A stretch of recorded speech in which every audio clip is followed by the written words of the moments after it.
In the words of Lex Friedman, we need more citizen journalists. And this series will tap into your journalistic potential. I promise. Literary legends, challenging the canon and the cult of authorship. In literature, specific figures have achieved an almost mythical status. Their works are canonized as indispensable treasures of human creativity.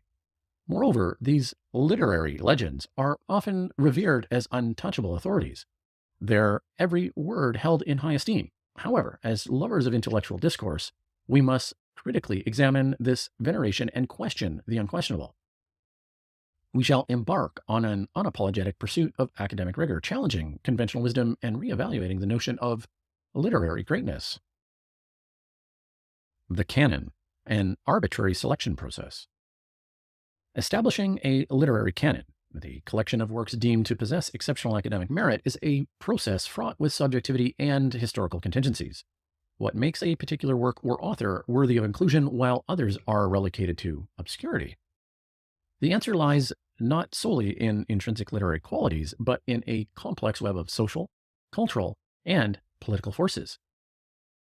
Historically, the canon has been heavily biased towards the works of white male authors from Western Europe and North America. This exclusionary bias reflects the power dynamics and cultural hegemony prevalent in these regions. Moreover, it disregards the vibrant literary traditions of other cultures and perpetuates an Eurocentric worldview. The elevation of specific authors to the status of literary legends often obscures that literary greatness is not solely determined by individual genius, but is deeply intertwined with the socio-cultural milieu of a given period. Although it is undeniably talented, writers like Shakespeare or Dickens were also products of their time and beneficiaries of social conditions that allowed their works to flourish. Their inclusion in the canon should not lead us to overlook the contribution of countless marginalized voices and underrepresented communities whose stories have been marginalized or silenced. Literary legends are celebrated for their works banned, are often treated as icons of intellectual prowess, wisdom, and moral authority. This cult of authorship perpetuates the idea that the artist possesses a unique insight into the human condition, and their pronouncements are to be revered without question. However, this view obscures the complexity and fallibility inherent in the creative process. Like all individuals, authors are subject to the limitations of their perspectives and the biases ingrained in their societies. They are not infallible oracles, but fallible human beings who sometimes succumb to the same prejudices and blind spots as the rest of us. To unthinkingly accept their every word as sacred is to forego our critical faculties and forfeit our responsibility to engage in thoughtful, independent analysis. Moreover, the cult of authorship prioritizes individual genius over artistic creation's collaborative and collective nature. Like any art form, literature is not the sole product of a singular mind. Still, it emerges from a web of influences, interactions, and intellectual currents. To focus solely on the author is to neglect the myriad factors contributing to a work's production and interpretation. The myth of timelessness, a literature as a dynamic, evolving entity.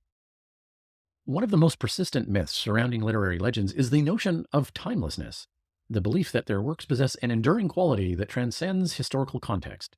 Yet, while specific themes and insights may resonate across generations, it is crucial to recognize that literature is a product of its time and reflects the social, political, and intellectual climate in which it is conceived. As our understanding of history, society, and human nature evolves, so does our interpretation of literary works. In light of new perspectives and knowledge, what was once considered groundbreaking and profound may be reevaluated and even challenged. The richness of literature lies in its capacity to provoke dialogue and generate diverse interpretations, allowing for an ongoing engagement between past and present. Conclusion: rethinking literary legends. In pursuing intellectual rigor, we must approach the concept of literary legends with a critical eye. The canon should be continually reevaluated, expanded, and diversified to include a broader range of voices and perspectives. The cult of authorship should be dismantled, and authors should be seen as fallible individuals rather than infallible arbitrators of truth. Finally, we must recognize that literature is a dynamic and evolving entity, open to reinterpretation and reshaping as our understanding of the world progresses. By challenging conventional wisdom and engaging in a thoughtful, critical examination of literary legends, we can embrace a more inclusive and intellectually rigorous approach to studying and appreciating literature. Let us celebrate the richness and diversity of human creativity, valuing the well established icons and lesser known voices that have been overlooked or silenced.